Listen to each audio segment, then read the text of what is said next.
bleed green? Are you an ultimate Eagles football fan? Well, you're in the right place.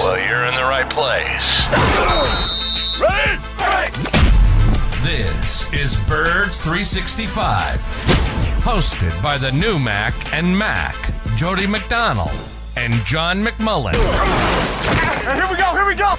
Who collectively have covered and talked about more than 50 plus years of Eagles football. Kick off your day with Birds 365. You'll get debate. We love to argue. You'll get the real story from inside the locker room. And you'll hear from some of the great football minds from around the region. You're about to become an Eagles insider. Get in the game. Join Jody Mack and Johnny Mack and join the football community that flocks to Birds 365. Birds 365 starts right now. Welcome to the NFL. Let's go! Go!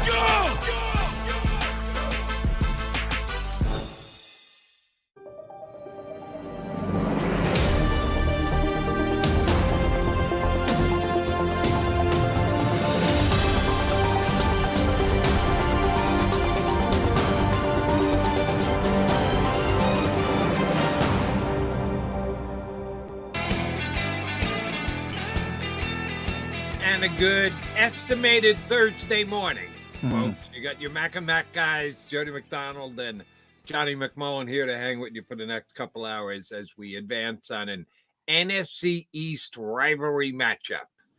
It was, you got to call it a rivalry. Shoot, the Commanders only lost by 3 points to the Eagles earlier this year. Round 2 of Washington versus Philadelphia coming up in a couple of days. And Johnny Mac for a walkthrough Wednesday. I'd have to say more good news than bad for the Philadelphia Eagles on the injury front, right? Yeah, pretty blank. Not Bradley Roby, the only one who estimated did not practice. Not a complete surprise. 1 to 2 weeks was sort of the original assessment on Roby.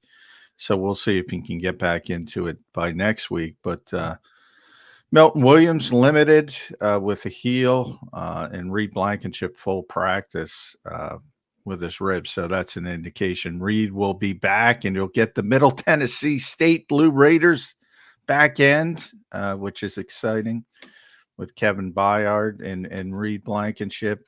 And, of course, Jalen Hurts, for all the talk, not even on the injury report. So that means he's a full participant. Doesn't mean he's not banged up, but he doesn't mean he's going to play.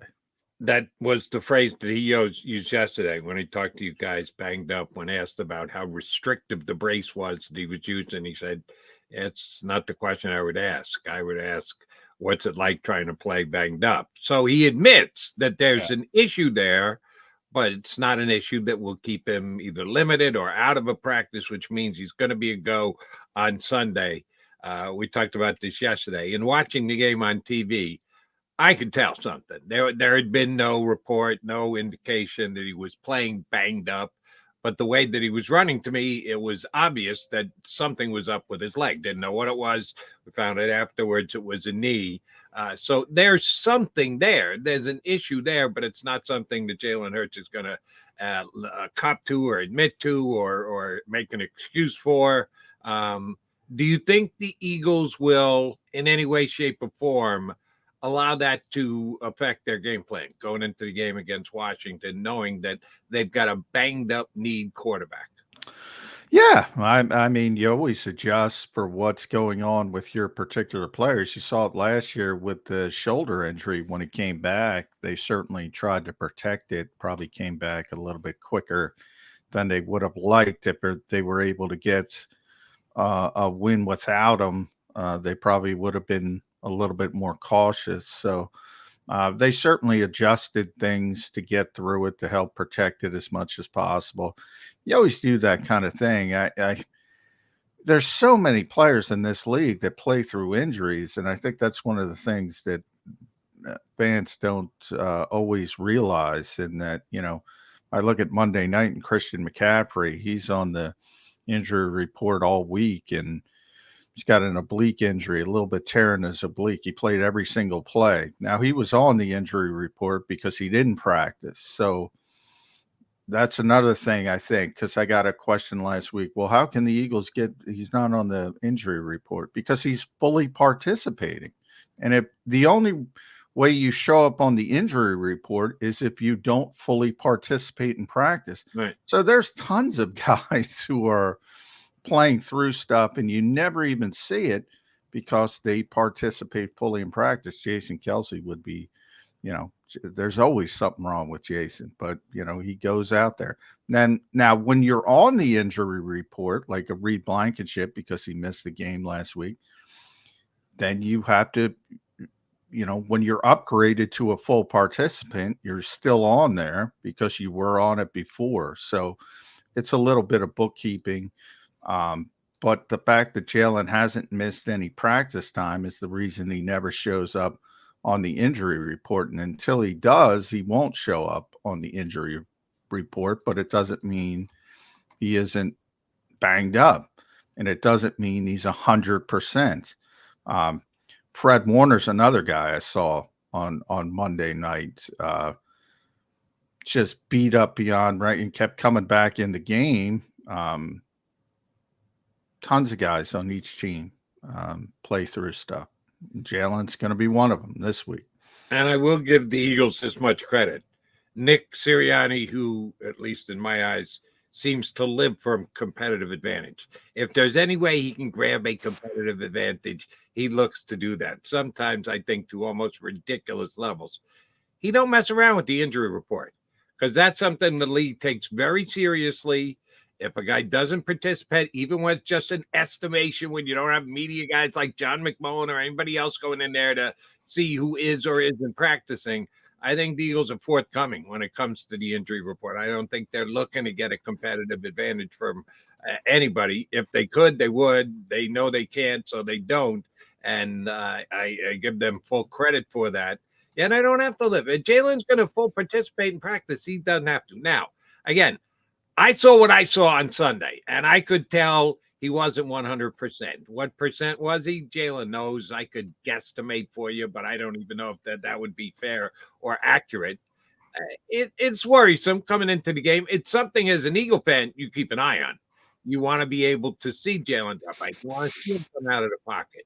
What he said yesterday, I thought was, and I again, much like Sirianni, I don't think he was looking to get a competitive advantage. He said, I only get hurt when I'm in the pocket. Well, no, you got hurt out of the pocket last year again. Yeah, a lot of people jumped on him. People say stuff. We do it every day. You say stuff off the cuff. Sometimes you forget and you say something you didn't mean to say. And yeah, he did get hurt outside the pocket, so he was wrong. But, I think from his sentiment was, look, I usually, when I do get hurt, and again, he's played through injuries before, and some of them you don't even hear about or know about because I just explained he plays through them. From his perspective,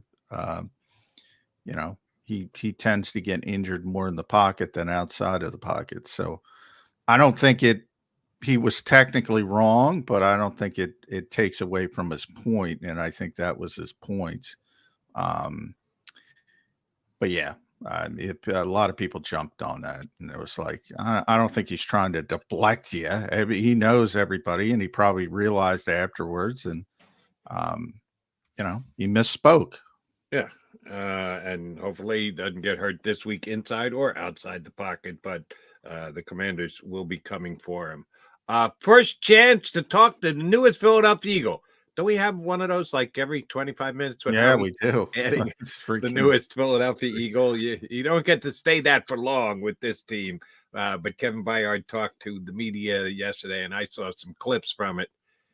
He's going to be a really nice fit for this team, not just with the way that he plays safety. He's an upgrade for what they had back there previous to, but he's also got an Eagle mentality. You could tell just by what he said in his first chance to talk to the media. Are you a great player? Well, yeah, I'm a great player, but that doesn't matter because I'm just here to be as good as I can be for the Philadelphia Eagles. He's got that good team first mentality. And I think the Eagles do take their time when they make an acquisition and they try and get someone who's going to fit the locker room, fit the culture of the Philadelphia Eagles. And I think Byard's going to be a perfect fit. Yeah, I do. The Eagles, you know, I don't know. I think they happen to have a bunch of whatever you want to call them, culture setters and good leaders, but I mean they'll take their shots at guys, and we saw it with Jalen Carter, we saw it with C.J. Gardner-Johnson. They'll take their shots with guys who, and in the case of Carter, I think it's completely unfair. Ironically, I think he just made a mistake, and most of that was overblown. CJ's more of a, he's more high maintenance. Not that he's a bad guy; he's just a high maintenance guy. And you have all kinds of personalities in the locker room. In the case of Kevin, as I said, he was a 5-time team captain. He's a great leader in a similar mold for Tennessee. What a guy like Kelsey or Malcolm Jenkins, using his own position, would be back in the day for the Eagles. And that's part of it, and that's nice, but the playing part is more important. And the fact that he was a 2-time All-Pro, I think, is more important. But yeah, it's helpful to have a guy like him who gets it, understands not only the role on the field, but off the field.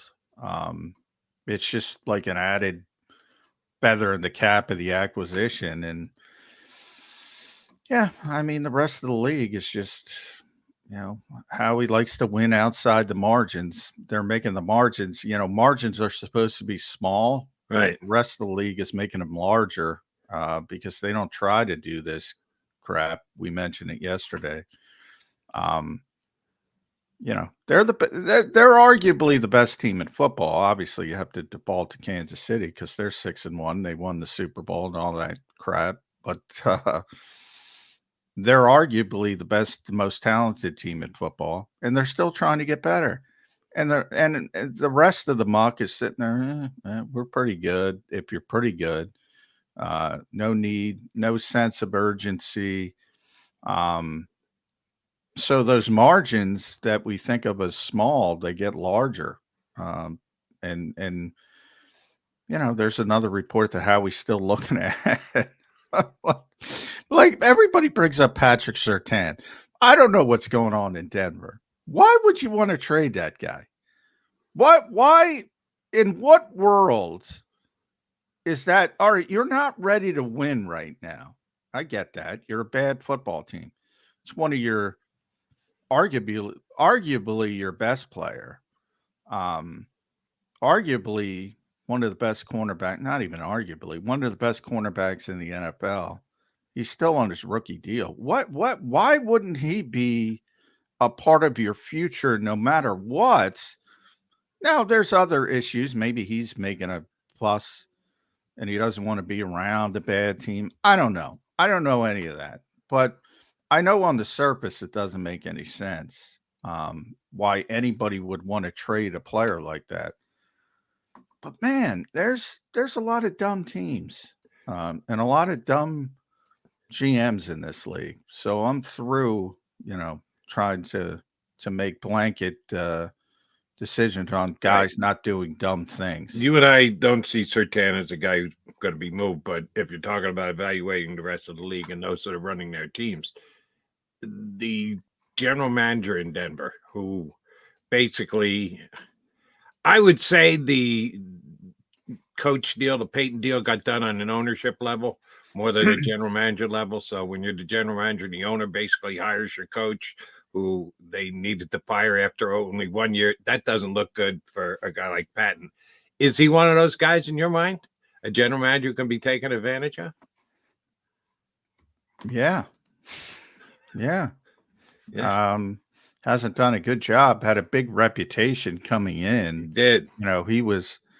He was sort of like Eric DaCosta. He got so many interviews over the years, and he kept saying, not right now. He's looking for the best spot, and he kind of had confidence in himself that eventually he'd find the best spot. And I think Denver was a good spot when he got there. It's turned into a worse spot since he got there. So I think that tells you all you need to know. But yeah, I think he can be taken advantage of. Yeah, but you and I both don't see. Here's the thing about Surtain. I understand where Denver's at. I know the position that they're in, and they're committed to the coach long term, even though it's gotten off to a pretty putrid start for him in his hour. He's only on year 3 of a rookie deal. If he was on year 4 and you got a big increase next year, and you think you're at least 2 years away, so you want to get draft picks that are going to be then going through their 5-year period, a first-round draft pick in exchange for him. He's got 2 more years to go. So if you're going to be making moves going forward, he's still on his rookie deal for 2 more years. He's not a 4th-year rookie deal guy. He's a 3rd-year rookie deal guy. He was taken in the same draft as Devontae Smith, and you've told us umpteen times if the Eagles had their choice, their chance, they would have taken Surtain, and he would have been an Eagle from the start. They just never had a chance to grab him. If he gets traded, yeah, sorry, Patton, you go immediately on the list of what the hell is that general manager thinking? That makes no sense whatsoever. Well, and by the way, you and I have discussed this. I think this is worth reminding Eagle fans. The Eagles are down now in tradable draft pick capital. If I'm Denver and you're talking about Patrick Surtain, you're sure as hell not going to take a 2026 pick. You're not going to allow, oh, yeah, we'll take a pick down the road somewhere for a guy we took in the top 10 in the first round just 3 years ago. That's not happening. And because the Eagles are short on draft picks, they're eventually going to get compensatory picks for the free agents they lost. They don't have them yet. You can't trade a pick you don't have.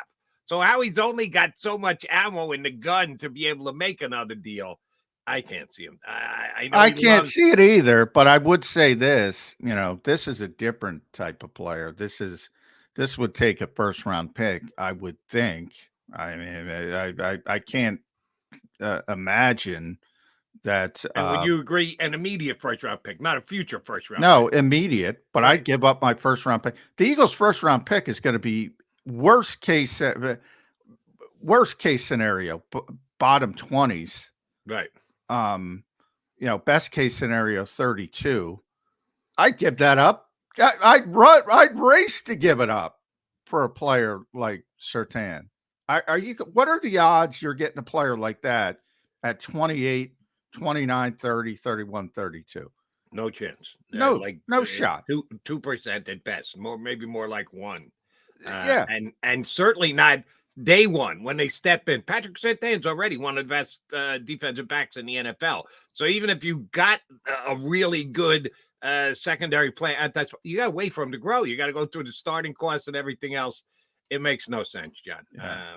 I agree with. I can't imagine they would trade him, but you just keep hearing whispers, and you go and I'm getting pushed for. Some of these guys are just bad at their jobs, and I try to defend them, and I go, well, that makes no sense. And I say, no shot. And then I would say, Kevin Byard, 30, you can make some excuses, explanations for that one. And I still think that's a bad decision. This one would be, you have a new coach, Sean Payton. We know his ego. Is there some reason he doesn't like him? I don't know. There could be 100 different reasons, but if they want to give you that player, yeah, I'll give you my 28th overall pick. I hope that's 32, but if I'm the Eagles, but it doesn't matter what it's going to be. Yeah, I couldn't do it quickly enough, Jetty. And there are some teams, maybe the Dallas Cowboys. I got in Jerry's case yesterday. I'm going to do it again today. He said they're, again, the upper echelon squad. That tells me he's not planning on making a deal. Jerry, you got a good team. You don't have an unbelievably great team where you can go, oh, we don't need anything. We don't need to upgrade. That's not what we're looking to do right now.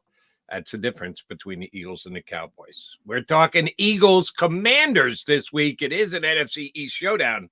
when it's between Washington and Philadelphia. We got two good guests to join both John and myself to take both an Eagle perspective and a Commander's perspective. Coming up in a mere matter of minutes, our buddy Marcus Hayes from the Philadelphia Inquirer and WIP is going to jump in, talk about this game from a Philly point of view. And a little bit later, Chris Russell, he works for the Commanders Radio Network 106.7 The Fan down in D.C. Chris Russell's going to come on and give us a Washington perspective. First up, our bud, Marcus Hayes. He joins us next here on Birds 365. Go to get your game on. Go for the beers. Go for the cheers. Go for the hit and the hits. Go for the stakes and the stakes. Go to get your parlay on. Go to get your party on. Go for the scene. Go for the screens. Go for the gallery. Go for the win. Go to Ocean. Visit theoceanac.com to plan your visit. At Pond Lehocky, we've recovered billions of dollars for our clients, and we're confident we can do the same for you. With over 250 years of combined courtroom experience, we've helped over 100,000 injured clients obtain some of the largest settlements in Pennsylvania. One conversation is all it takes to help you and your family get back on track. If you've been injured in an accident, give Pond Lehocky a call. They're carving them up and good play calling along the way. First and goal at the 6.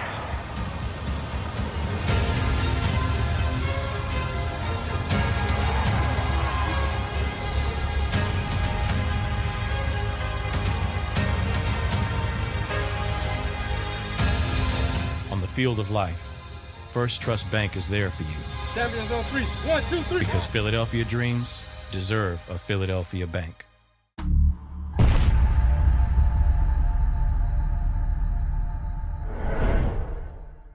We're here to show you a better way to spend your state income taxes and get the money to where it's needed the most to the thousands of qualified kids. What we like about Blocks is they really know where the need is. This program ensures that their dollars come 100% into these kids for their tuition assistance. If you are able, Blocks makes the EITC piece go very quickly and very smoothly. Turn your PA state tax liability into need-based scholarships and receive a 90% tax credit. Since 1977, it's always been about you, the community, at Rafferty Subaru. And through the Subaru Love Promise, we prove we care by supporting charities like So Good Now.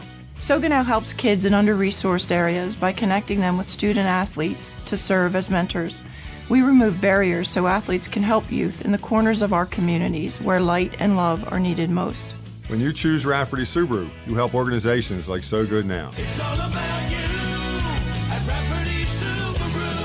Do you stream on a Roku, Fire Stick, Google TV, or Apple TV? Now you can watch 6ABC 24/7 with the 6ABC Philadelphia streaming app. For the big story on Action News, search 6ABC Philadelphia and start streaming today. EAGLES, Eagles.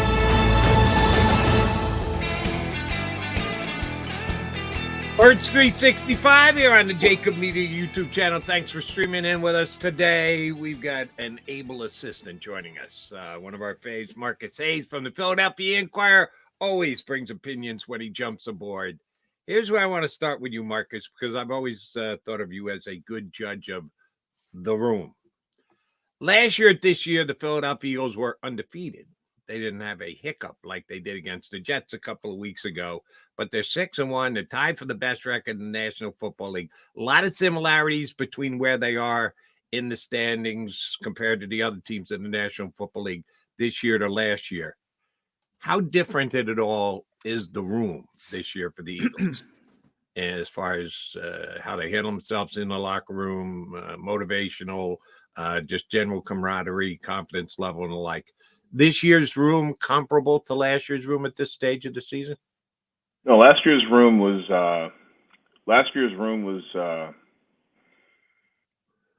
buoyant, jubilant. They were, I think they were a little surprised at how good they were. They expected to be respectable coming off a playoff appearance, but they had no idea that once the offensive line and Jalen Hurts and A.J. Brown sort of got on the same page that they would be dominant. And that's really what they were last year offensively, was dominant. And so they were happy. They were jubilant. This year, a ton is expected of them. The quarterback got paid. So he's got to be the guy. It's 255, right? You got to be 255 if you get paid 255. Mm-hmm. And he hasn't been. I don't know whether he's hurt. I don't know whether teams have figured him out, but he hasn't been nearly as effective or dynamic. Now, part of that, I think, is the rotating offensive line. Not that the replacements have been bad necessarily, just different. Their greatest power, their superpower as a franchise since 2013 when they hired Jeff Stoutland, has been they've had aggregate, maybe not every game or every season, but aggregate, they've had the best offensive line. That hasn't been the case most of this season yet, but the offensive line hasn't been as imperfect as the quarterback, who's been pretty imperfect. So to answer your question, last year they were happy. This year, I think they're a little worried. I think they're a little pressured. I think they're a little anxious. I would say anxious versus elated. Yeah, I think a lot of people forget, and Marcus points out, the Eagles weren't expected to be one of the best teams in football coming into last season. All of a sudden, they turned into it pretty quickly, and the expectations weren't there. This time, the expectations are enormous each and every week, and not only just the quarterback, but on the entire franchise. And I think everybody, Nick kind of alluded to that, because Nick, and Marcus, he's very good about keeping things about this week, this day, get better, blah, blah, blah. And I was surprised he kind of admitted other stuff seeps in. You can't prevent it. And everybody knows the expectations. And I think that speaks to your point about the anxious nature of this. I don't know how that's human nature. And I think you're right. I think this team is tighter this year than they were last year. It's the way I would describe it. But I got to tell you, and I need Marcus Hayes to do this for me. Give me something bad to say about Howie Roseman. The only thing you can say bad about Howie Roseman is that the bar of general managers and decision makers in the NFL is pretty incredibly low, right? Yeah. Incredibly low. He's the Brobdingnagian in Lilliput. He's the giant among the tiny people. Now, I love that. I love that reference. Spectacular, by the way. And again, he's really good. He's really, really good. And he understands the value of now versus later. My biggest issue with the process people, the trust the process people, was that they were certain that all these draft picks were going to bear fruit. Right. Most don't. And the higher you pick, the bigger you hit, but also the bigger you miss. Yeah. There have been busts in the last 15 years like we never saw before, mainly because you're essentially drafting high school players who didn't spend the year after high school developing. So I said that to say Howie loves draft picks, but he realizes that a good starting safety is more important than a 5th and a 6th round pick. And so now you have a starting safety. Yeah. And that's always been the case. A.J. Brown cost them $100 million and a pick, and he's been a bargain. Right. You can argue A.J. Brown's been the Bryce Harper of the Eagles. Incredibly expensive, but totally worth it on a lot of different levels. And oh, by the way, Marcus, last night on WIP, I actually got a caller who is ready to start the process with the Phillies because they got beat. It's time to start to trade Bryce Harper, get rid of JT Realmuto, clean house. I'm going, and you lived through the process. You did this with the Sixers. You want to go there again? Absolutely. Thank you very much. And a lot of ways, call somebody else's show. I don't need to listen to I don't want to turn this into a Sam Hinkie thing, but in a lot of ways he broke Philadelphia because everybody misses the point, and the goal is to ultimately win. And it's always about the future. Oh, you can't do that. You can't give up. As Marcus points out, and the NFL is different than the NBA. It's a little bit obviously different, but How does so many people not know that a two-time All-Pro safety, all right, he's 30 years old, he might not be quite what he was at 25, is better than a 5th and a 6th-round pick? I mean, that Especially in to this town. me, Especially in this town where we've had two elite 30-plus-year-old safeties in Brian Yeah. Dawkins and Malcolm Jenkins. Yeah. You know, it's not like you're playing quarterback and you need to be able to backpedal and get your hips around at 32, which that might be an issue, you know, in the second half of the season with two of the guys that are here. But the reality is, if you're playing safety, you're going downhill generally. You're very seldom asked to do the sort of athletic things that cornerbacks are asked to do in space. So, yeah, to your callers, to respond to your caller, the Phillies have a better chance, I would say, right now, if Ranger Suarez and Christopher Sanchez work out, they've got a better chance of being contenders for the next 5 years than the Eagles do. Because the Eagles are old. You know, at some point, Jason Kelsey's going away, and Fletcher Cox is going away, and Lane Johnson's going away, and Darius Slay's going away. The Phillies, because baseball's prime begins later and lasts longer, the Phillies should be feared probably for the next 5 years. So the absolute opposite is true. They're just arriving to their prime. Yeah. Tear it down, Marcus. I took that. Well, the Hinkie thing. That call last night. The Hinkie discussion is interesting because they hit the sweet spot of relative frustration, but also social media explosion. The process is very largely a radio and social media driven entity. Most people in Philadelphia had no interest in losing on purpose for even 1 or 2 years, much less 4 or 5. And that's what it became. When we asked them over and over again, what is the plan? And they kept saying there is no plan. No timeline. Then, you know, no timeline. but again, the social media aspect wasn't the launch. It was the commitment. Once you were part of the cult, you couldn't admit you were wrong because there were years of evidence.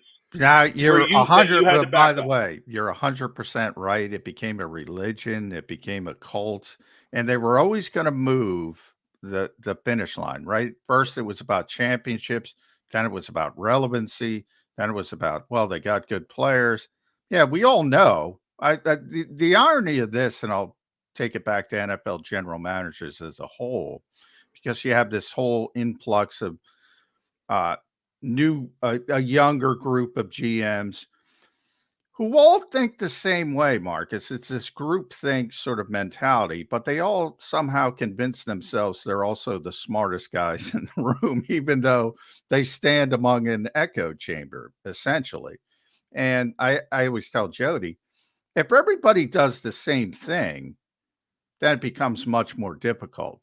Going back to, we're conflating all sports, but I always go back to baseball with Billy Beane. Well, he did it first, so he had an advantage. Then when everybody copied him, you no longer have the advantage. So I've always been most impressed when it comes to executives, the guys who zig when everybody else is zagging. Like, I don't want the guy doing the same thing. I don't want that. To your point, okay, probably the two most important innovators in the sports industry vis-a-vis analytics in the last, 30 years, 25 years, are Billy Beane and Daryl Morey. Daryl Morey, you know, he's got the summit at MIT, right? Yeah. What if either of them ever won anywhere? Yeah. People forget. Yeah. Billy won all those games in 104 games, and how many straight, Jody? I forget when they set the record, but they didn't win. Right. They didn't win, and they haven't won. And look, you got to be able to pick good players. I mean, but Howie Roseman, this is why Howie is special. Okay. He sees the value in talent that's developable with character. So in the second round, he drafts Landon Dickerson and Cam Jurgens. And in the first round, he drafts Jordan Davis and Jalen Carter. Of all the people the Eagles have drafted in history, they might be, because of where he got them and who they're going to be, and maybe who they are already, they're going to be the biggest draft moves in Eagles history if they continue on this trajectory, because all of them had these caveats, too small, been hurt, lingering issues, too fat. Well, guess what? Those are the guys you're building your roster around that's the new Fletcher Cox, Brandon Graham, Lane Johnson, and Jason Kelsey. Yeah. And that's why Howie's better than everybody else. And he understands that on both the offensive and defensive lines, he has coaches that can get the best out of these guys and let them be themselves, the best version of themselves, not make them into something they're not. And, one of the reasons Jeff Stoutland's still here is because Howie Roseman overpays him. Yep. If that's possible.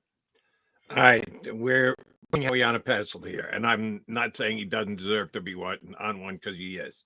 But I almost feel the need to balance the scale. So let me just say this: Robert Quinn, 4th-round pick. So Howie doesn't hit the ball out of the park every at bat. Okay, every once in a while he takes a misstep. I don't understand the reference. I don't think a lot of your listeners will either. What's the Robert Quinn 4th-round pick? Last year, he gave up a 4th-round pick for a guy who came in and did the league squad. So I'm just saying Howie doesn't get it right every time. He hits at a higher percentage than anybody else who makes on the bench. Michael Jordan didn't shoot 1,000% from the field. If your proof against Howie is a 4th-round pick, then you need to trust the process. I've been saying that. I don't care. You need to trust the process. Yeah. Because Jody and I have had that discussion. I still say that was a good decision. Like, I look at decisions, and you're going to get players wrong. Everybody, especially if you're around as long as Howie, personnel, everybody in the history of this sport has missed on draft picks. Everybody. Look, you're talking about the asset you gave up is a guy you don't expect to sign to a second contract, who you hope is a backup and a special teamer. Yeah. I mean, you can argue that the biggest problem with that pick or with that deal is it took playing time away from someone else who might have played better. Right. But the picks are relevant. Once you get onto the 3rd day or whatever, you're filling out rosters and throwing the dice. Well, the thing I love about that, Marcus, is everybody will throw out, well, Jason Kelsey was a 6th-round pick. All right, then go look at all the other 6th-round picks. That's ridiculous. Tom Brady and Jason Kelsey have ruined the conversation forever, mainly because if the Eagles thought Jason Kelsey was better than was worth more than a 6th-round pick, they'd have spent more than a 6th-round pick on him. Right. Same with the Patriots. Yeah. The Patriots and the Eagles were wrong for 5 rounds. Yes. If you take Jason Kelsey in the 1st round, it's a huge success. Yeah. Right. So you don't even want me besmirching Howie's name, as minimal a mistake as it was. Then let me go here. Right now, the Eagles are fine because Jalen Hurts and his balky knee, his banged up knee, he says he's fine. He's going to make it through. He's a tough guy, which he is. What if he catches it wrong on Saturday and he does some Sunday? He does some significant damage to us. Marcus Mariota to rescue. Now, I was with Howie Roseman during the offseason. I thought the Mariota signing was a good one. I thought it was actually an upgrade from Gardner Minshew. I thought he was going to come in and fit this offense and be able to give them maybe a better chance to win games if Jalen was going to miss. But then I saw the preseason, and John came on Birds 365 every day and said, yeah, he doesn't look good in practice. He's throwing the ball all over the place. It's just not good with Marcus Mariota when he goes in there. Sometimes you make mistakes. Howie doesn't make many of them. The coaching staff doesn't make many of them, but sometimes you make a mistake. And the good ones react to it, and they try and fix it.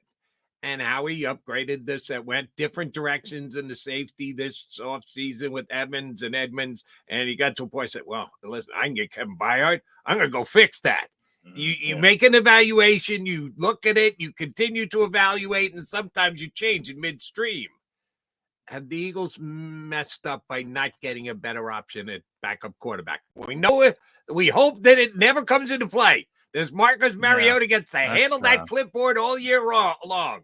But if Jalen's going to miss 2 games, 3 games, 4 games, did Howie not put enough efforts into getting a better backup quarterback and or fixing the one that he chose to begin with? So this has always been my pet peeve of radio shows and podcasts. Because unless your next sentence, Jody, is such as, and give me 3 examples, Yeah. It's not a fair conversation.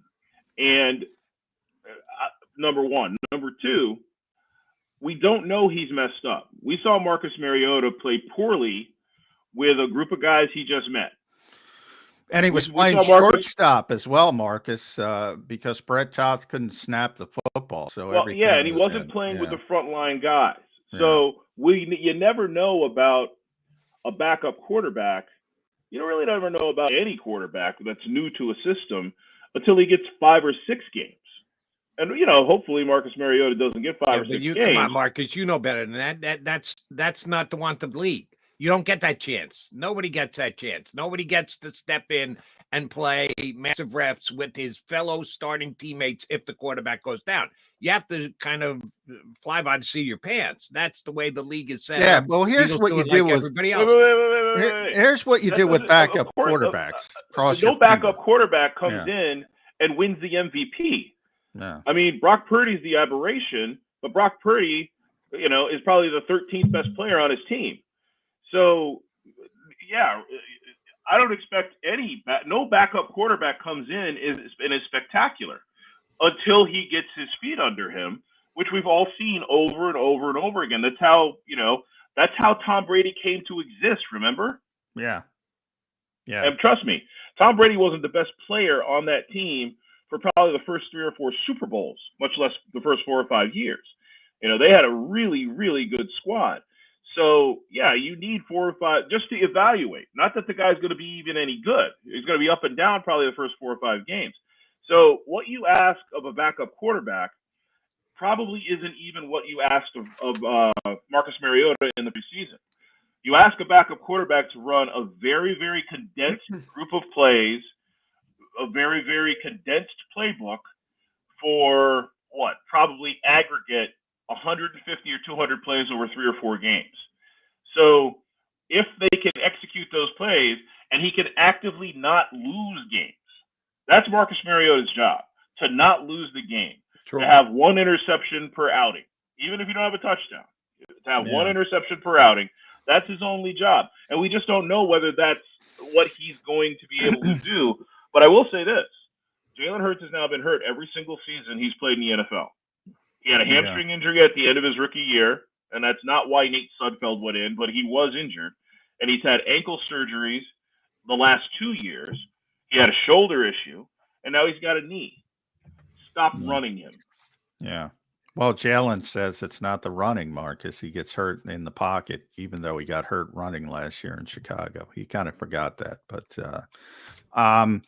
when it comes to backup quarterback, I'll say, and again, same thing we said with Kelsey and Tom Brady as draft picks. You bring up Tom Brady, Kurt Warner, Nick Foles here, making a run, Brock Purdy, as you brought up.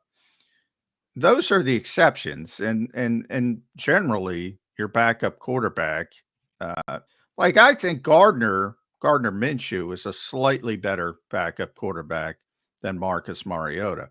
But nobody liked Gardner Minshew, and they lost games. So you're generally screwed in the NFL when you have to go to the backup. And I still think Marcus is top 10 backup in the NFL because he's got experience. The moment's not going to be too big for him.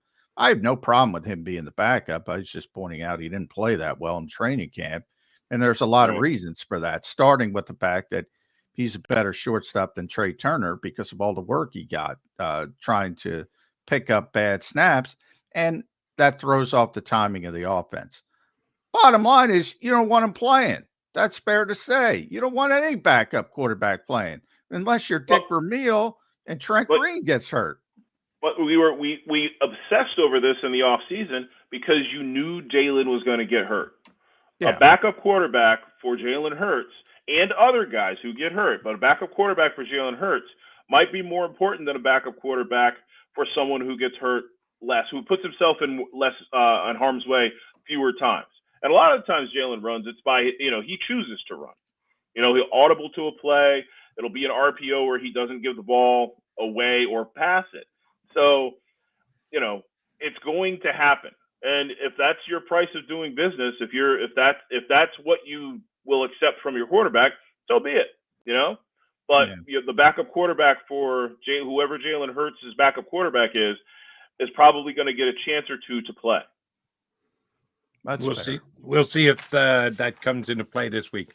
Hoping not, Eagle fans, that we don't have to find out how good Marcus Mariota would be behind that Eagles offensive line, starting offensive line. Not Brett Carr snapping it to him. He'll go in and kick some tail against the Commanders this week. We'll see about that. Will the Eagles see the Commanders' backup quarterback this week? Sam Howell at some point's got to go down because their offensive line is terrible. He's getting killed on a weekly basis. 40 sacks through 6 games.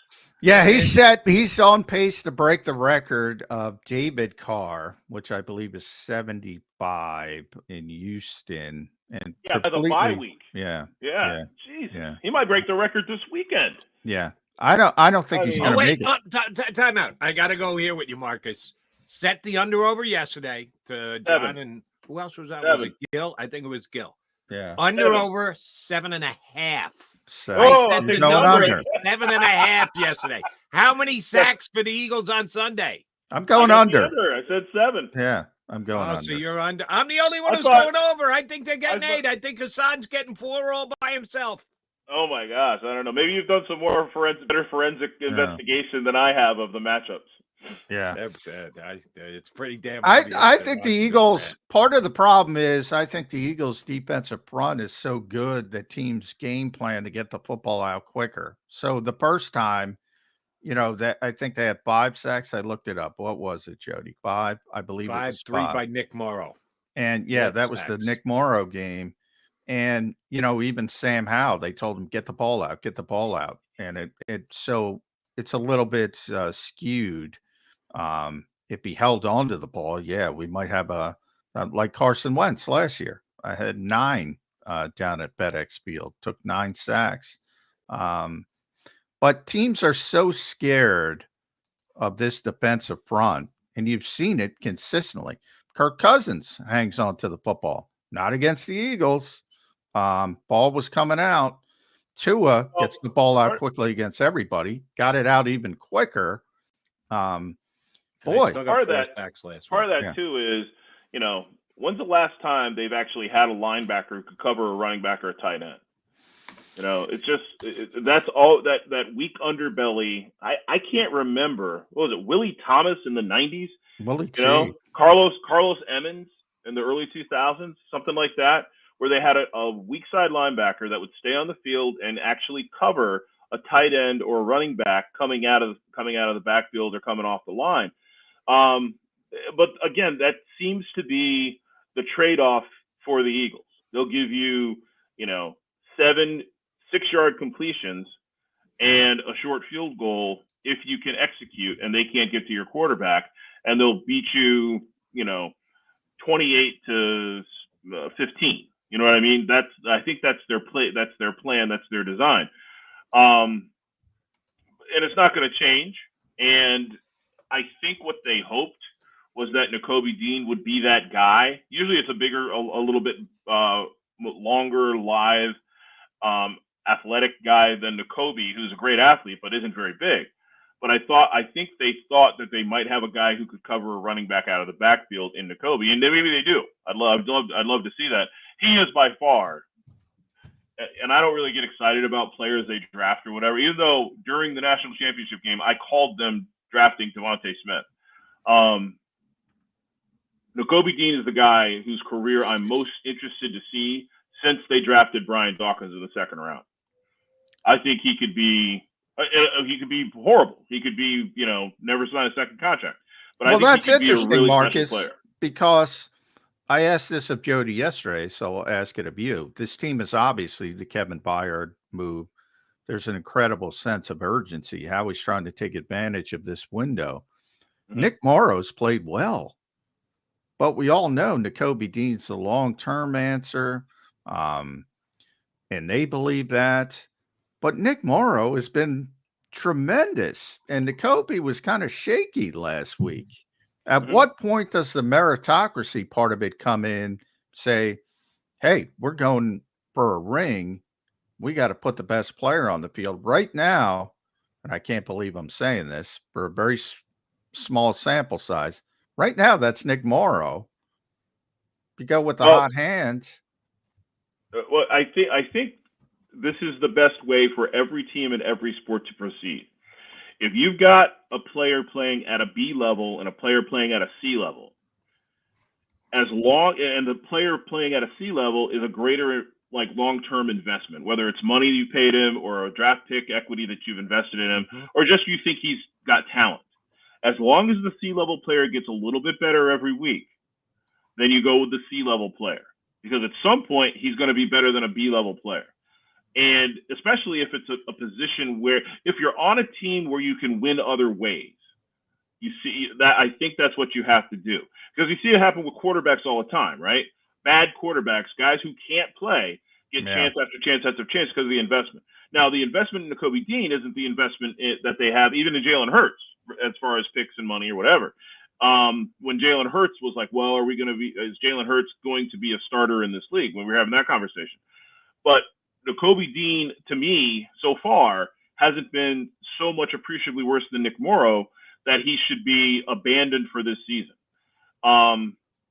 I think he's got a really high ceiling. I thought Dawkins had a really high ceiling, and Dawkins was not good the first couple of years. He was okay, but he wasn't good. But the Eagles drafted him because he was probably one of the 2 or 3 best athletes in that draft. And I think Nakobe Dean is one of the 2 or best athletes in the draft. Was it 2 years ago, right? Yeah. I may have to cede my position as president of the Nakobe Dean fan club. I think Marcus deserves it more than I do. Damn, I didn't know that was possible. But I'm with you on everything you said, because I like the player as much as you do.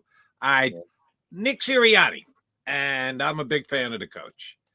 A couple times in the last few weeks, he's kind of puffed his chest a little bit. He's kind of been a little with the media out there and letting people know that they've achieved something. I think last week against McDaniel, because he was getting a little too much shine nationally. The whole, if anybody else can do it, tell them to do it. We run the tush push. And he did so with a smile and a smirk and a turn of his head like, yeah, I'm looking at you guys. Yeah, we can do it. Nobody else can. Smug doesn't work well for Sirianni, and I've seen that a couple of times in the last few weeks. Am I just making this stuff up, or has the coach kind of been smelling himself a little bit of late? Well, I think Nick has been pretty consistent since the very first press conference, in that he's a huge fan of Nick Sirianni. And I think you kind of have to be to do that job. And the lack of humility compared to other coaches, high-fiving the fans on the field, running up and down, getting in the, we probably haven't seen this kind of coaching, well, really ever, when it comes to interaction and talking with the fans and to the fans and, gigging people in the media and that sort of thing, combined with exuberance on the sideline. We've seen back in the 70s, you had a lot of exuberant coaches. So, yeah, again, I can't thank the Philadelphia front offices enough for, since I became a columnist in 2010, and the Phillies were, going out and signing Cliff Lee and having 9 starters, and, then we had to trust the process for years. And then we, all of us, the Eagles had this great run, and that starts, you want to talk about smelling themselves. Howie Roseman and Doug Peterson couldn't smell themselves enough for a year or two. And then they turned into a quarterback factory. Nick Sirianni is gold, Jerry. He is gold for me. He is gold for us. So God bless him. I hope he keeps running up and down the sideline. You're looking at through Marcus Hayes' eyes, which I kind of expect you to do. They're your eyes. But I'm asking you to look through other people's eyes, the opposition who's coming in and getting prepped and ready to go against the Eagles. That could he give anybody a little extra motivation with the way that he's been handling it? Absolutely. I mean, Nick Sirianni, and I don't know that this isn't calculated, and I don't know that he cares, but he very much will be, if he isn't already, one of the most despised coaches. He's a heel. On our team. Yeah. He's hated everywhere else. Yeah, so that absolutely is motivation, especially in football, because football coaches and players have nothing but time. So they are affected disproportionately by the noise and the perception. And you see it all the time in these football coaches. They go crazy at the podium. They know it's coming. They spend 3 days waiting for it. Like, what is it, the Bijan Robinson stuff down in Atlanta? Oh, yeah, Arthur Smith, baby. Arthur Yeah. Smith. I mean, he knew it was coming. Yeah. He knew it was coming, you know? And there's one of the great things about, like, dealing with Andy Reid, okay, is that Andy Reid understands that 3 minutes after the press conference shouldn't matter, right? The rest of it, so many other of these guys do not keep the main thing, to borrow Jalen's phrase. The main thing is winning football games, not justifying your decisions that have already been made, whether it's not putting somebody on an injury report, not using them enough, whatever. That's just foolishness and bad leadership. So I do wonder at some point, will Nick's indulgence of his emotions either backfire or set a tone, if it hasn't already, on this team where there's too much emotion. And the reason why we've seen, I did not expect to see Jason Kelce blow up on the sidelines ever. That's true. The way he blew up on the sidelines, you know. So there's an interesting sort of alchemy here. When are the coach's emotions a good thing versus a toxic thing? And the reason why I felt the need to go there this week was because John caught this and brought it to my attention. Nick admitted this week, we're always looking for something to motivate us. We're always, even if we're the underdog, even if we got to make it up, we'll come up with something to get us motivated. So he readily admits that, you come up with stuff to just, even if it's not really there, to try and get the players motivated. Guess what, Nick? You're handing it to the opposition on a silver platter with the way you handle your own business. I would argue, guys, it's already come up to a certain extent in the loss to the Jets. You know, you saw the overconfidence, the over exuberance, 3rd and 9. Zach Wilson's on the other side. Look, if that's Aaron Rodgers, you try to win the game. If that's Zach Wilson, you lay up, you punt the football, and say, Zach Wilson, go beat me. It's not going to happen. So I think you already made a mistake from a little bit of that, hubris, confidence, whatever you want to call it. At Inkstained Wretch, make sure you follow Marcus on Twitter. Read him, Inquirer.com. Listen to him on WIP with Jody occasionally. Not together, but on the same stage. I'd have no problems doing show with Marcus. Anytime me and Marcus together, I'm down for it. Radio might explode. The entire industry might crumble if that ever happens. I'm going to go a different way with you with Nick Sirianni. My final one to you. Since that 2-5 start, Marcus, this guy's freaking 27-7. You know how this industry works. And he doesn't have a lot of power when it comes to building the roster. The old Bill Parcells quote. Yeah, if I'm going to cook the dinner, let me buy the groceries. It seems to always happen. The Eagles have this tremendous setup. We talked about Howie's tremendous at his job. Hands the personnel over to Nick Sirianni. At one point, it seems like the ego gets to all these coaches, and they want more. They want more power. Is that going to happen with Nick Sirianni? I don't think so. Doug Peterson didn't want power over personnel. He wanted power over hiring his own staff. Nick already has that. There is precedent in that the Eagles have fired a coach that won a Super Bowl and went to the playoffs recently. They do not view coaches, as sacrosanct. Then I think they have a shelf life. Jeffrey Lurie's moved quickly, twice. Yeah. And I honestly think, like, Nick's a nerd. You've seen him. He is never happier than explaining the mechanics and the theory and the history of a play that Bo Wolf or Zach Berman will ask about and the thought process behind it. And those kinds of coaches are rare, especially when they talk to the media, but they love to teach. They love to coach. And that's what gets them off. Like, there's incredible joy in that. And not many head coaches, NFL coaches are great teachers.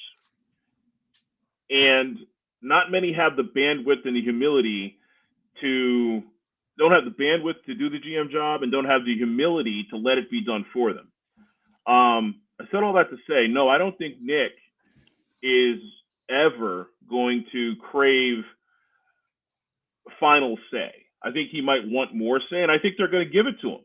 One of the things that Jeffrey Lurie and Howie Roseman are pretty good at is listening to people they respect. And the more respect he earns from them when it comes to evaluating players and saying, okay, this guy's going to fit my system because X, Y, or Z, especially on the defensive side of the ball, the more power or say he's going to have. But he'll never supplant Howie.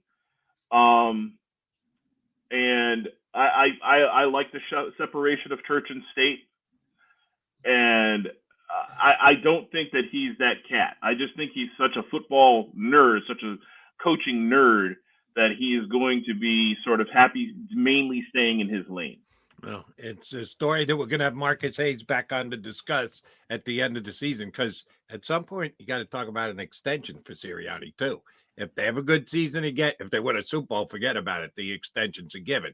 If they get close but don't quite get it, what's it going to cost? How long is it going to be? That'll be an interesting conversation. But Commanders first. Over 7.5 sacks. Remember, you heard it here first. Marcus said just under. John said under. Jody Mack said over 7.5 sacks on Sunday. Marcus, always a pleasure, buddy. Thank you much for hanging out with us this morning. We'll do it again soon. Thank you for having me. Thanks, Marcus Hayes, Philadelphia Inquirer, and WIP here with us on 94. Here on Mac on Birds 365. Right? Yeah.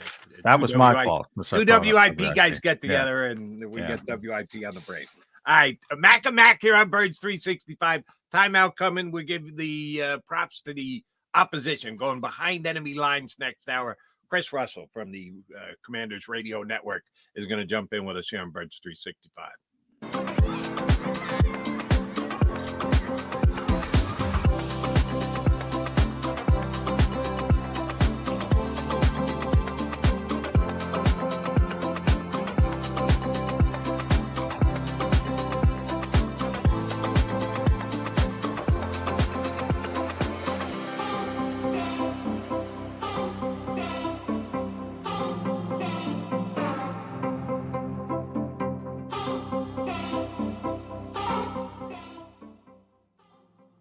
If you own a company and you're not producing a podcast, you're missing out. The public consumes messaging when they're ready. Join the professional podcast network of companies and let JAKIB Media Partners put you in the podcast arena. Come to our professional studio, or we'll come to your place of business and professionally produce your company podcast. Call JAKIB Media right now at 267-261-3428. 267-261-3428. My name is Dr. Bruce Grossinger, and I'm the medical director of Philadelphia PRP and Stem Cell Institute. I'm reaching out to those who suffer from spine and joint pain. We use treatment methods that require no surgery, no scalpel, no drugs. Running, walking, or whatever your desires are, Dr. Grossinger is where you need to come. You can benefit from the same PRP and stem cell treatment as Wilbert Montgomery. Call us now at 610-222-5675. We're here to show you a better way to spend your state income taxes and get the money to where it's needed to most to the thousands of qualified kids. What we like about Blocks is they really know where the need is. This program ensures that their dollars come 100% into these kids for their tuition assistance. If you are able, Blocks makes the EITC piece go very quickly and very smoothly. Turn your PA state tax liability into need-based scholarships and receive a 90% tax credit. Win and save this baseball season from Colony Pools and Power Washing, a local company serving Delaware, Delco, and Chester County since 1970. Are you tired of looking at your green house? Is your roof, siding, deck stained green from algae and mold? Let the experts pressure wash your home and take the pressure off of you. Win with Colony Pools and Power Washing. Call them now at 302-762-2250. That's 302-762-2250.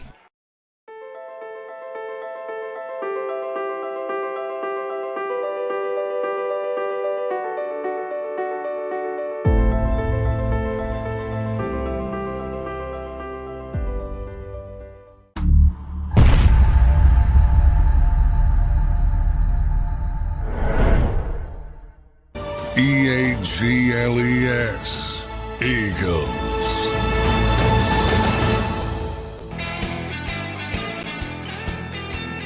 You got me, Johnny Mac, with Johnny Mac McMullen here with us on Birds 365, a Thursday prep day for the Commanders coming up in D.C. on Sunday.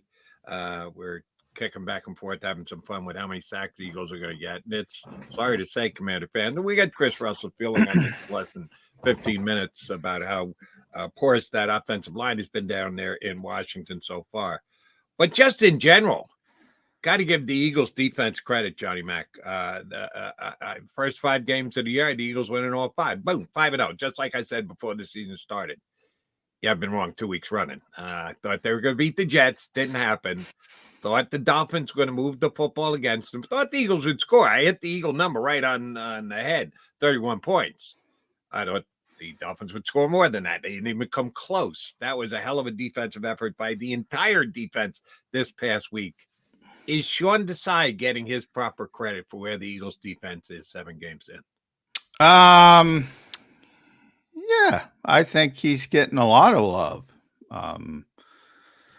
I think, part of it is because the old defense coordinator wasn't very well liked, but part of it is because they're very successful. I think 6th overall, I believe they're up to.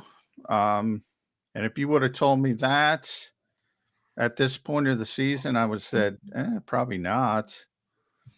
Number 1 against the run, big improvement there, which I think is directly related to the improvement of Jordan Davis. The pass defense isn't as good, but that's expected with all the changes. And then all the injuries. I think he's gotten a lot of love, though. And, it's built. I say that defense is pretty simple. It's built on the defensive front. And if that group wasn't as good as it is, I think we'd be having a whole different discussion right now, because I don't think that back end would have held up. And part of it isn't his fault, because you had so many moving parts with the injuries. The nickel position is crazy, just how many bodies they've had to use to this point. So part of it isn't his fault. But those guys make up. Our buddy Clay Harbor, former Eagles tight end, just put up people should check him out on Twitter, X. Just put up a little clip of Jalen Carter against Miami, a series of plays. Now, on the stat sheet, he didn't do much. I think he had 1 tackle, didn't have a sack.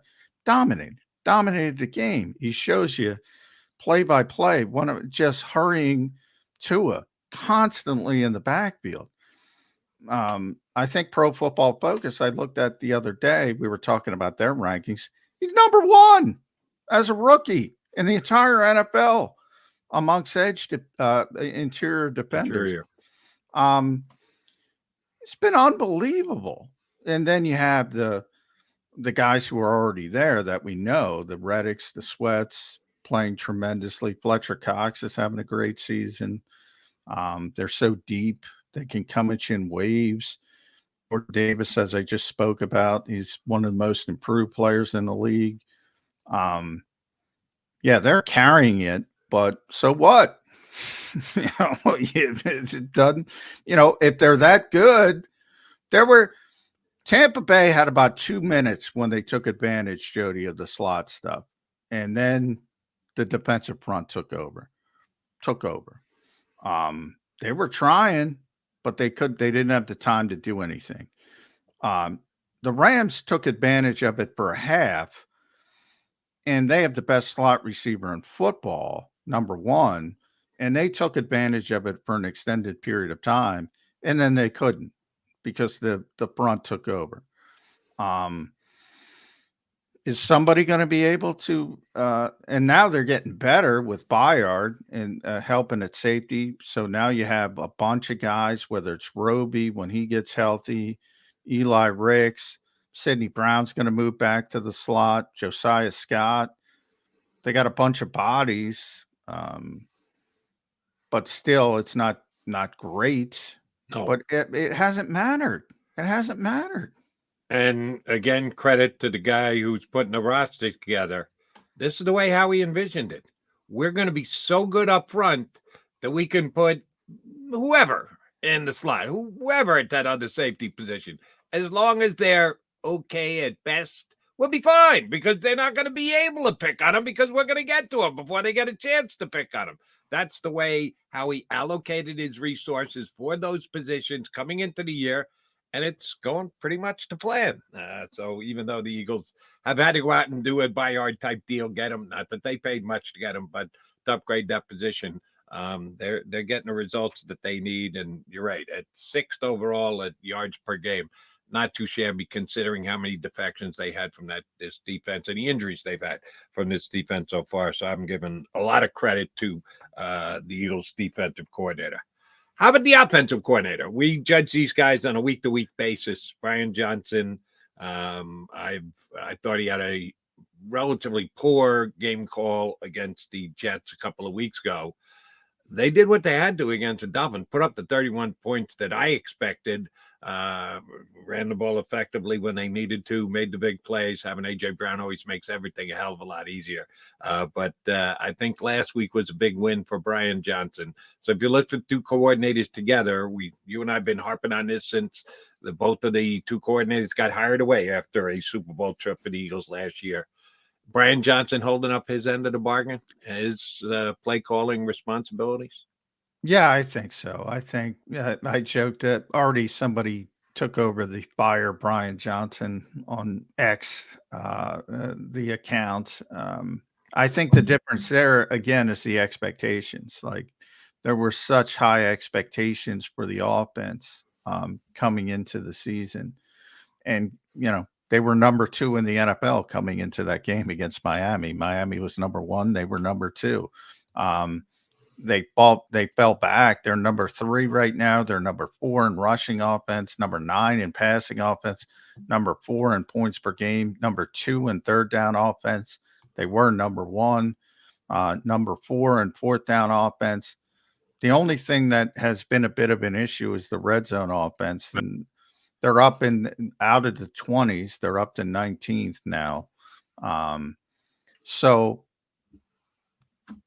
could they be better? I guess, but that's pretty good.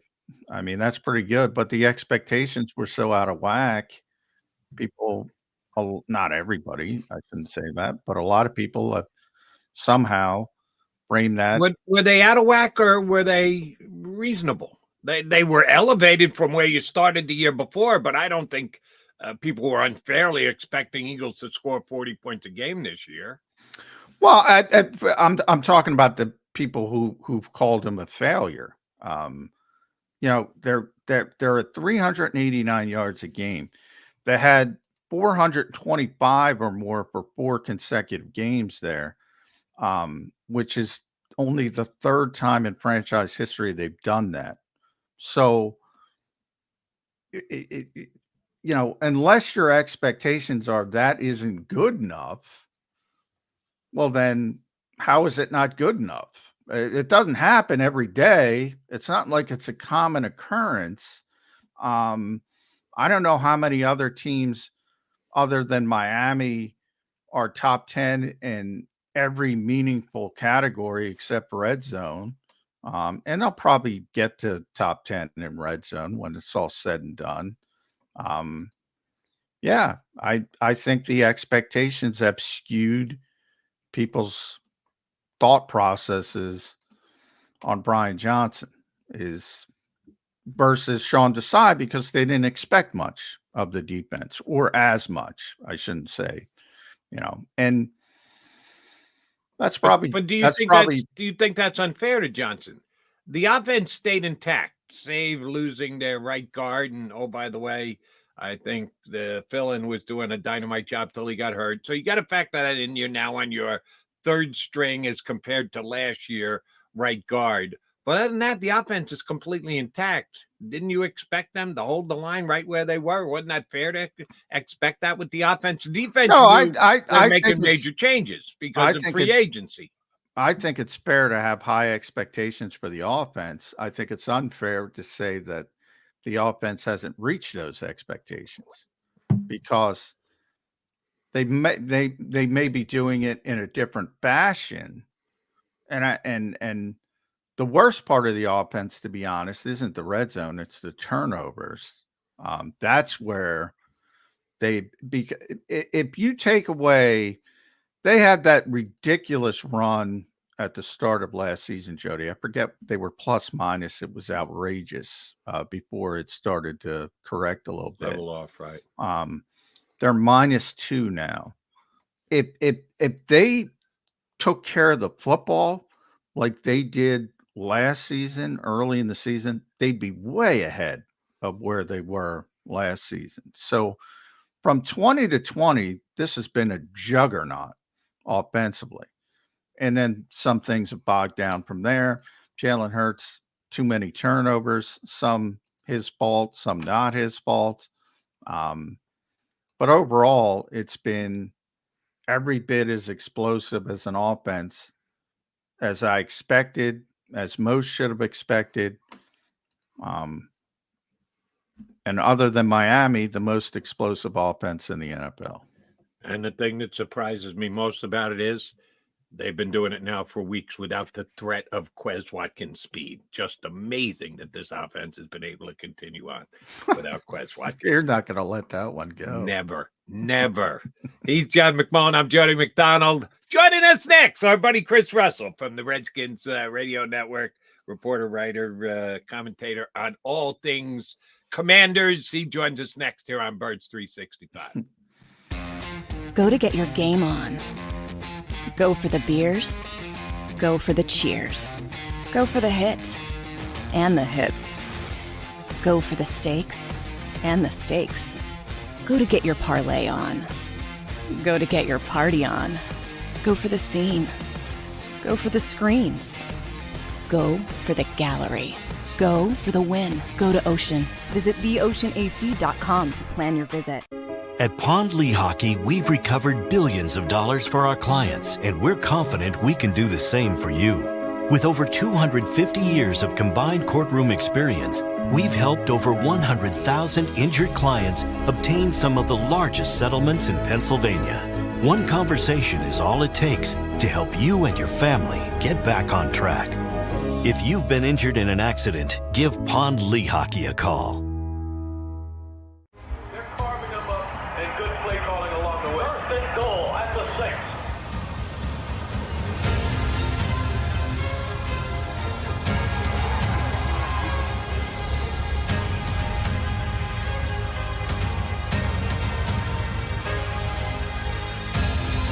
On the field of life, First Trust Bank is there for you. Champions on 3. 1, 2, 3. Because Philadelphia dreams deserve a Philadelphia bank.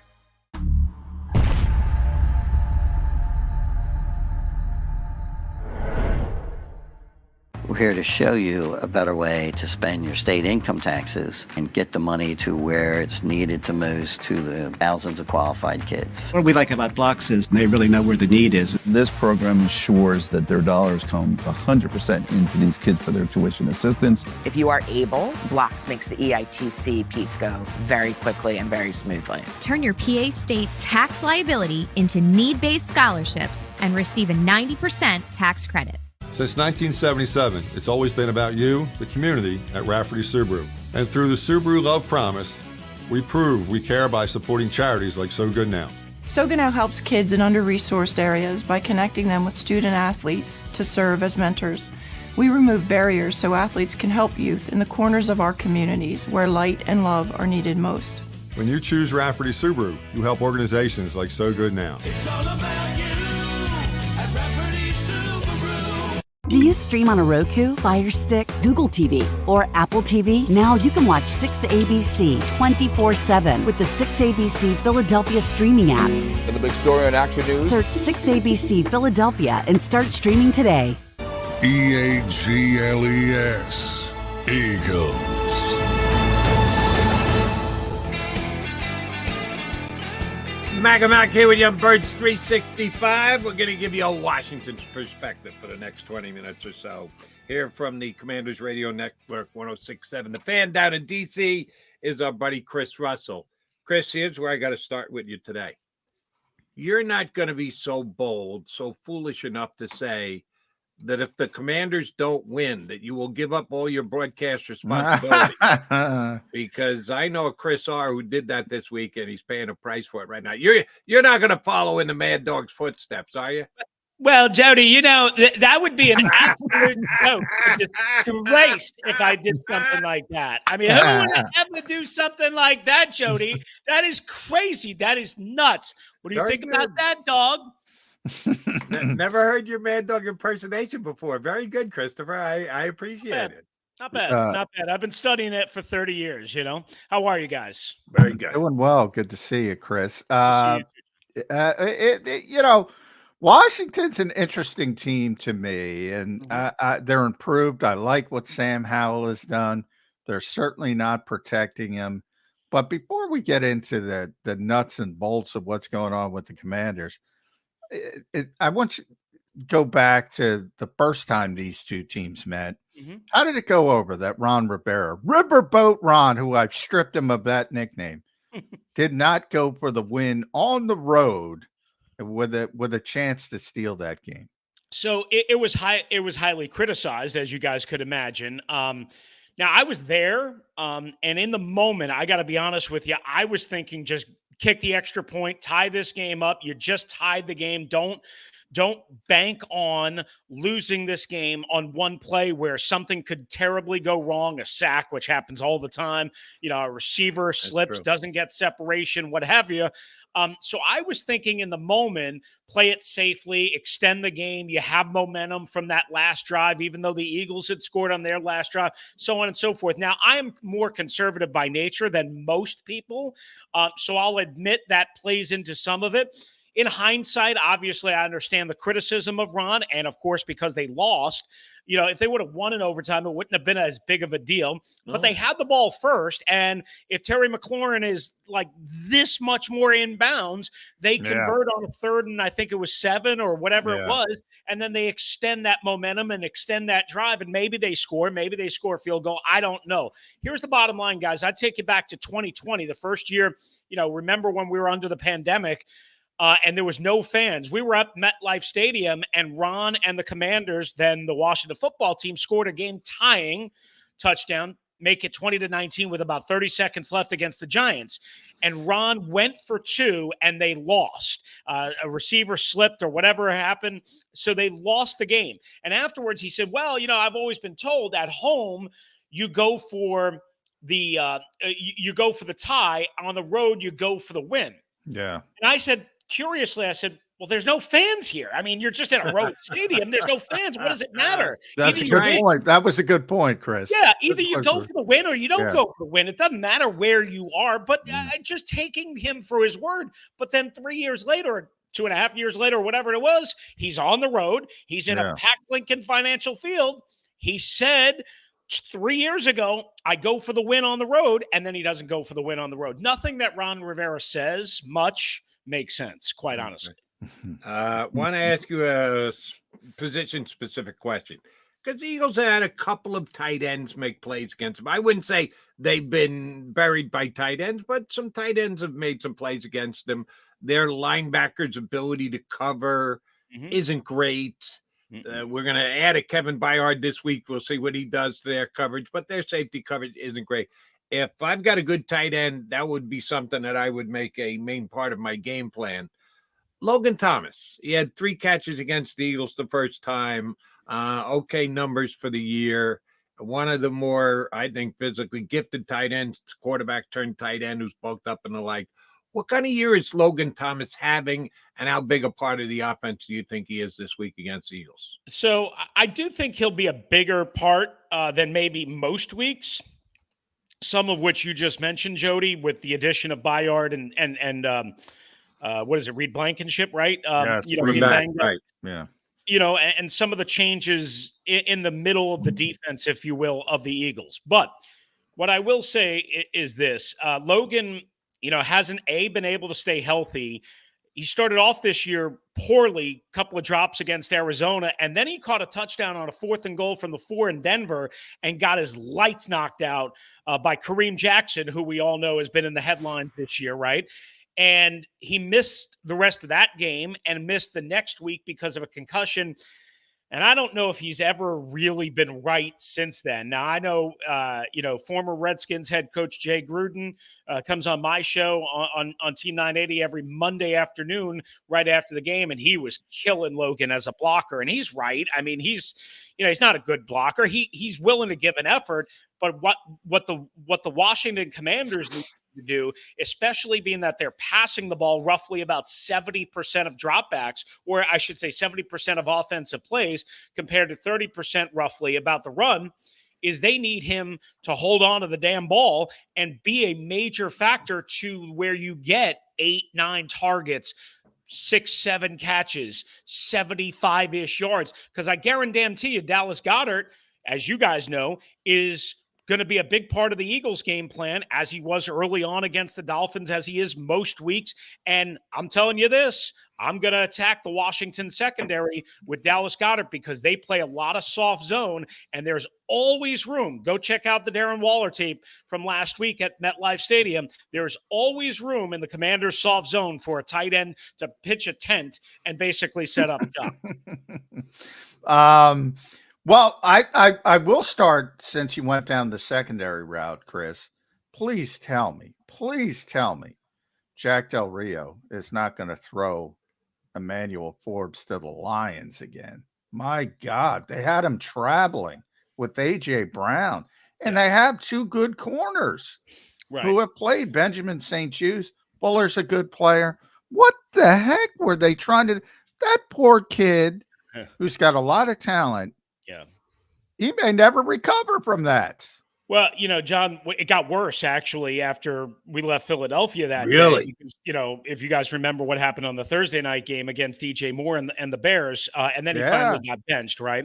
So let me work through this. Since that game against the Bears, Emmanuel Forbes only played, I think, 5 defensive snaps. He was active for both games, didn't play the one in Atlanta, and then played, I think, 4 or 5 defensive snaps on Sunday against the Giants. Now, so I think, obviously, I don't think that's going to be something we're going to see again. I think you'll get a lot of Benjamin St-Juste, who has the body type to work against A.J. Brown. Yeah. Now, that doesn't mean he doesn't get beat. He does. And A.J. beat him week 3 at FedEx Field last year on a quick slant inside the 10-yard line for a touchdown. And, I mean, again, St-Juste gets beat. But St-Juste has the body type, the frame, the mentality, and now the experience. I think he's in year 3 of his career to kind of go at least try and neutralize a guy who's ripping off $125 like that 5 pretty much every games. game. Yeah. So I think that'll, of course, be the game plan, and that should be the game plan. Now, as to why it wasn't in week 4, here's the reason. And this is what, again, goes back to the philosophy of this organization. The philosophy of this coaching staff doesn't make a lot of sense. And here's what I mean. They drafted Forbes, number 16 overall, in the first round. He plays outside corner. He's only really an outside corner. That's what he did at Mississippi State. That's pretty much what they did with him all throughout the training camp preseason. Benjamin St-Juste is pretty much an outside corner who they tried to shoehorn in as a slot guy. Again, not the quick twitch frame, if you will, to be a slot guy. And then Kendall Fuller, they hate in the slot, even though early in his career, he was proficient in the slot. So they basically have 3 outside corners. And count with me, guys. I went to Buffalo State University. I might not be a math major. 3 outside corners. Is there 3 outside corner positions on most normal NFL teams? There are not. Okay. So that's what I thought. So you see where I'm getting at here? Yeah. again, it'll be St. Just and Fuller on the outside with Danny Johnson in the slot on Sunday at FedEx Field. But the whole plan, the thought process just did not make sense. And we've been on that, for a long time, and they don't want to listen. Yeah. Give me your read on the running back position for the Commanders, because I thought coming in, Brian Robinson was going to be the guy who would get the majority of the snaps. I like Antonio Gibson some. He's good out of the backfield, but I thought Robinson was better. It's been pretty dominant that Robinson has been the main man. We've seen more sharing here in Philadelphia, even though DeAndre Swift, for me, week 2 had such an unbelievable game that you had to make him number 1. And Eagles have done it, but not as heavy-handed as some Eagle fans would like to see. How are they determining who's getting the carries, who's getting the chances, who's getting the play, who's getting the run down there in D.C.? Yeah, and just one note about DeAndre Swift. It's kind of interesting, right? He came into that Week 4 game against the Commanders red hot, and I thought that was ultimately going to be the difference, and they did a pretty good job shutting him down. And, you guys would know better. It doesn't seem like he's been as good or as effective since that particular game, but that's one other side of it. For the Commanders, Brian Robinson entered the year as the number 1 back clearly. Antonio Gibson, fumbling issues, really kind of replacing the J.D. McKissick third down role. Still, they certainly give him the ball a little bit as a runner. He cannot run in between the tackles and not fumble. It's all the time. So that's a problem. He's fumbled and lost 2 fumbles already, week 1 and week 3. Now, one was as a receiver trying to get extra yards, but again, in the middle of the field. So if I'm Sean Desai and the Eagles, I'm like, please give it to Antonio Gibson in between the tackles so that I can force this kid to fumble, because he'll do it almost every time. Now, that being said, what I've been most disappointed by is that they do not give Brian Robinson a chance to get the oil running through the engine. They're only running, again, when you factor in pass attempts and sacks and designed calls and all that stuff, only running about 30% of the time. Some of that is game and deficit, situation dictating, i.e. the Bears game. Even last week, they were down 14-0 midway through the second quarter. But what are we doing here, guys? Your quarterback is not good enough. He's a rookie plus. Your offensive line is not good enough. It's just not good enough. No matter what metric you want to use, it's just not good enough. And we're passing the football, in some cases, like Sunday, 75+% of the time if you're Eric Bieniemy, a former Philadelphia Eagle once long ago.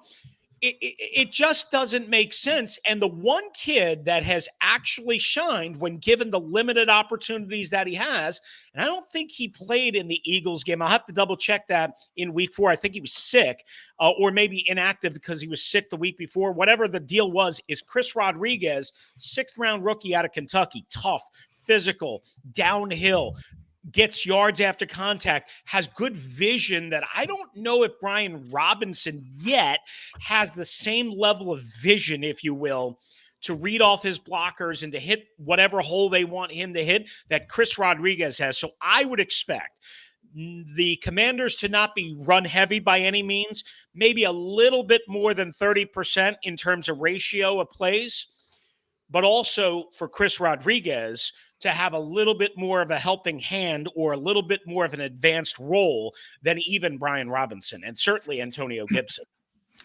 The offense you kind of mentioned, we'll get to Sam Howell now. I've been kind of impressed, Chris. I got to be honest. I think Sam Howell's been better than most could have expected. I think he's done a nice job. The elephant in the room, and you kind of mentioned with the offensive line, he's on pace to shatter David Carr's record for being sacked. And you mentioned no matter what metric you want to look at, now PFF will tell you that Washington offensive line isn't playing that poorly, but they give up a bunch of pressures. You're there every week. Is it more Sam Howell the problem, not getting the football out of his hands, the offensive line, or just the philosophy that you kind of mentioned? They're dropping back too much. Yeah, John, I would say it's all a combination of that, of course, but I would say largely up until last Sunday at MetLife Stadium, it was mostly on Sam Howell not getting through his reads, not getting through his progressions, not seeing enough things quick enough, Not every play, not every throw, not every series, but that was mostly the problem. Now, on Sunday, Wink Martindale hit them with, a right, a left, the kitchen sink, and basically the Brooklyn Bridge on top of that, and sacked them 6 times, 5 times in the first half, and 6 times overall, and an intentional grounding, which I don't know about you guys, I count as basically a sack. Yeah. So really, essentially, it was like 7 sacks. Now, they did limit the Giants in the second half to only 1 sack and the 1 intentional grounding, as they kept more 7 guys in, 7-man protections. But even when they were 7-man heavy jumbo set, I don't know. I watched all the clips. They weren't very effective, quite honestly, running and or passing. And that leads me to Sam, who, if you go back and you watch that game, even if you watch it condensed or not even all 22, Sam had some opportunities on quick game, on quick throws. Sailed them wide, high, all over the place, erratic. Not only the last play to Jahan Dotson, where he spun out of heavy pressure and was on the run and fighting for his life, and he threw it a little bit behind Jahan, and Jahan should have caught it. But it was just easy throws, like first down, 10, second series, Curtis Samuel, boom, sails it. So I start to worry. The kid is tough. He works hard. He's not rail thin or anything like that. I start to worry at 40 sacks or whatever it is the mental side of it now starting to kind of work its way in, where he feels like, I've got to get rid of this football before my feet are set, before my mechanics are set. And I don't know exactly how to balance that, but all I know is that it's not good enough, and it's not good. There are times, like you guys saw on that final, touchdown drive in Philadelphia, and they tied the game up with nothing left on the clock. Yeah. There are times where Sam Howell is really effective when he's in a good rhythm, but there's not enough of those times, and that's where we are right now. Too many sacks, too many issues, mostly on Sam. The offensive line took correctly, I think, most of the blame on Sunday at MetLife, but the bottom line is, they've got to figure this out, because they don't want to run the ball. They have an aversion to running the football, as I've mentioned to you guys. So they're putting it a lot on Sam. And the Eagles and Desai, of course, know this. And I would imagine they're going to blitz, more than they typically would against a normal quarterback, because, who doesn't see the problems that the Commanders are having in every way, and how it affects Darnold, how it affects Howell?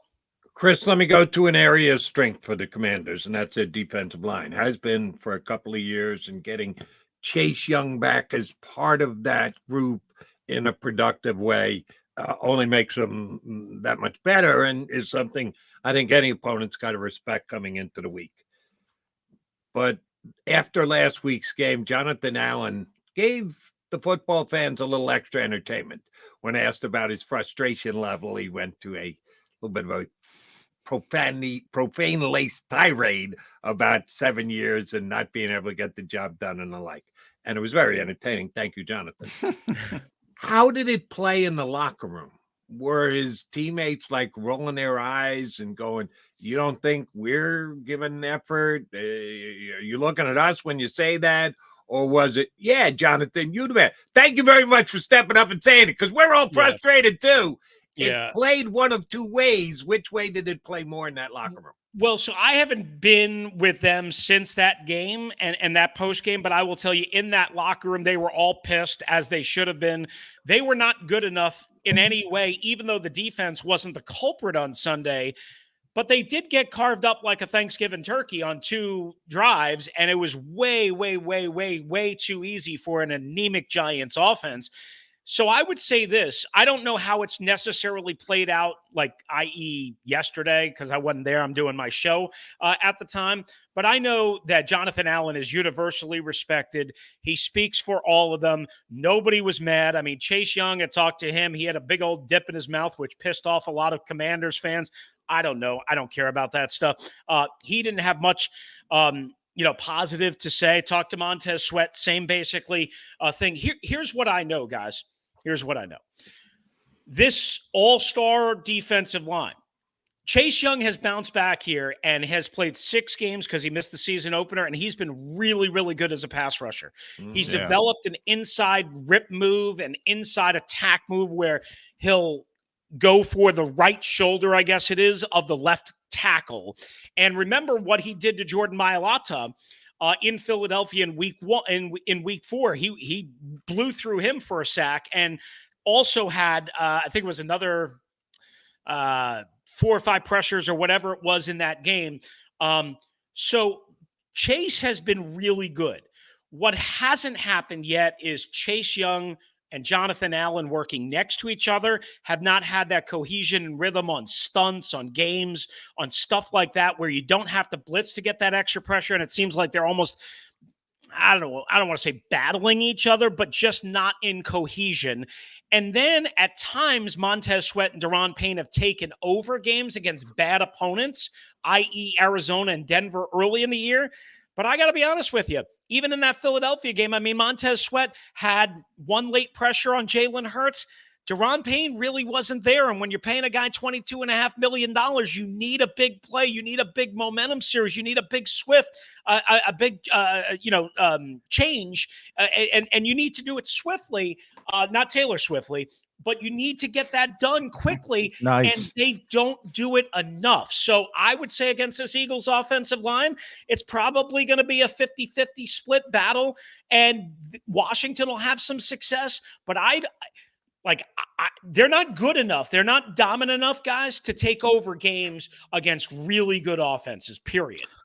Well, I'll say this about that defensive front. It looks great on paper, but you're right. It hasn't really come to that point where you say it's where the Eagles are as perhaps the best defensive front in football. Correct. You're right. So I'll say this to you, Chris. Is this the last game we see those 4 together? Because there's a lot of rumors about Chase Young being shopped, even Montez Sweat being shopped. One, you kind of explain why, but boy, it's tough to give up players like that. And this is that time of year. You saw the Eagles. Howie Roseman is a killer this time of year. Kevin Byard's already here. People are talking about him adding more. Is this potentially the last game that foursome plays together? Yeah, this front office is the anti-Howie Roseman. They are as lukewarm, as vanilla, and as cautious as you can possibly be. And the moves they make aren't very good, to be honest with you. So let's start with that. I've been advocating all week after the Giants loss to trade both of them, not because I want to, but because they're free agents. They're represented by the same agency. They're best friends. And again, they're just, for whatever reason, they're just not good enough as a quartet to wreck games. And you've already paid Jonathan Allen $18+ million a year, and already paid Daron Payne, which I would have never thought at the beginning of last year, $22.5 million a year. So you can't, maybe you can pay one of these guys long-term. You can't pay both of them, even if you say long-term for one, franchise for another. Well, the franchise tag for a premier defensive end, which one of them it would be, is $25 million a year. How are you going to get all of that money into your cap, improve your offensive line, improve this, improve that, and re-sign Cam Curl and all the other free agents? I don't see it. So to me, I would rather trade one, and I said both yesterday, Tuesday on the radio. I would rather trade one, at least, if not both, and get something in the upcoming draft where I presume a new regime will be in place, instead of waiting for a potential compensatory pick in 2025. I don't think it's you want to trade talent. I think it's, oh my God, it's not working for whatever reason. These guys want top dollar. It doesn't make cap sense. This is not a money cash issue from Josh Harris, as you guys know. I mean, he's spent $6 billion on the team. It's not a money or cash issue. It's a cap issue, and it's a what makes sense issue based on what you've already done. So to me, I would trade both, which I know is team suicide. You are what you are. The Titans knew what they were when they traded Kevin Byard to the Eagles. They're 2-4, which is different than 3-4, but they knew and understood what they are, which is not a good team. The Commanders, before Sunday, at 3-4 and presumably probably 3-5, should know what they are. And my fear is this front office, this head coach, does not understand what they are and what they aren't. All right, last one for me. And I've kind of had from afar, a love-hate relationship thing with Terry McLaurin, because I guess I heard too many people go, one of the best wide receivers in the nation. That's me.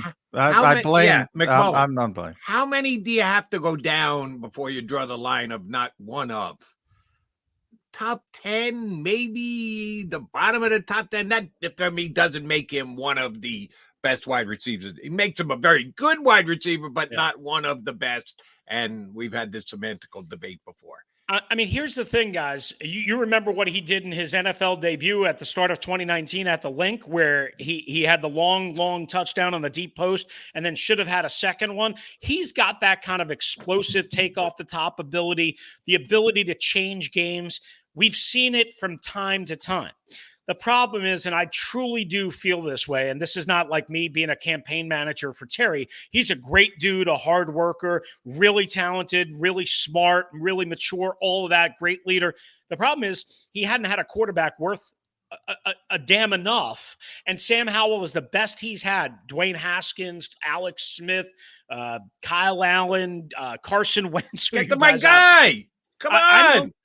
Pass me a Heine. Come on. I know, but he just hasn't. I like Heine. Heine was the best quarterback he's had, and I think Heine's better than Sam Howell. Yeah, but Heineke, Heineke, at times he would find Terry on big plays, but a lot of times they'd be like way short, and Terry would have to readjust and do this crazy acrobatic, which again is part of your job as a receiver. My point being is, I want to see what Terry McLaurin could be if they actually got him a real quarterback, a real chance to evaluate. So do I.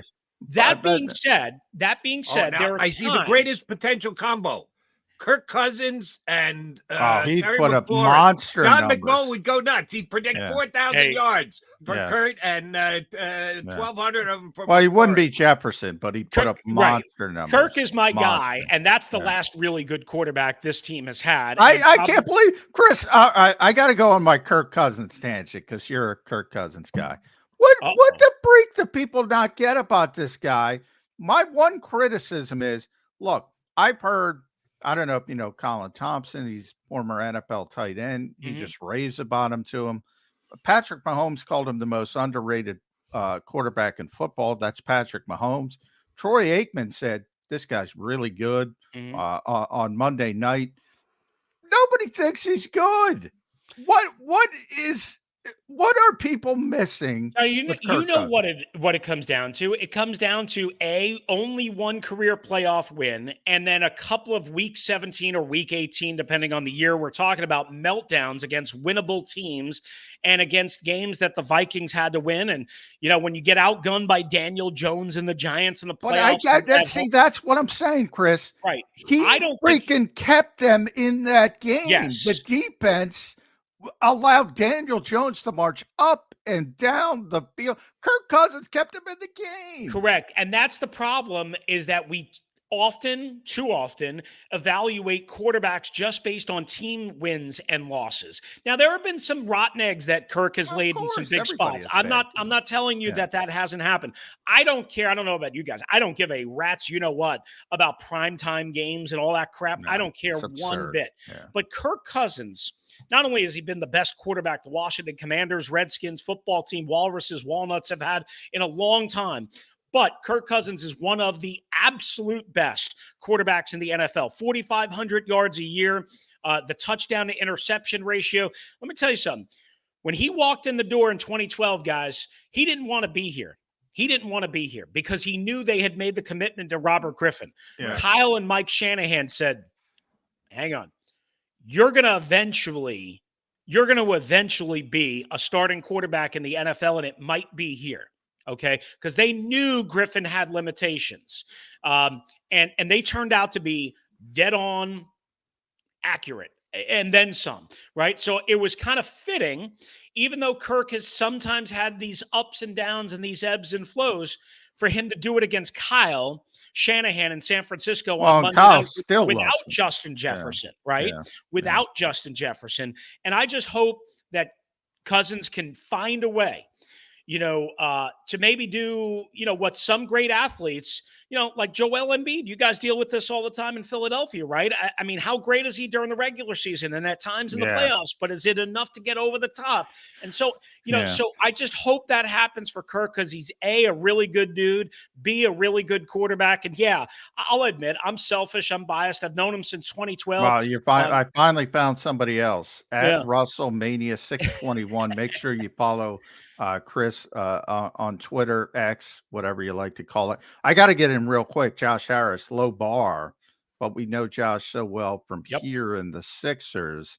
He mentioned Joel Embiid. Everyone's got to love Josh Harris, right? But that's because of Daniel Snyder. What is the thought process of Josh?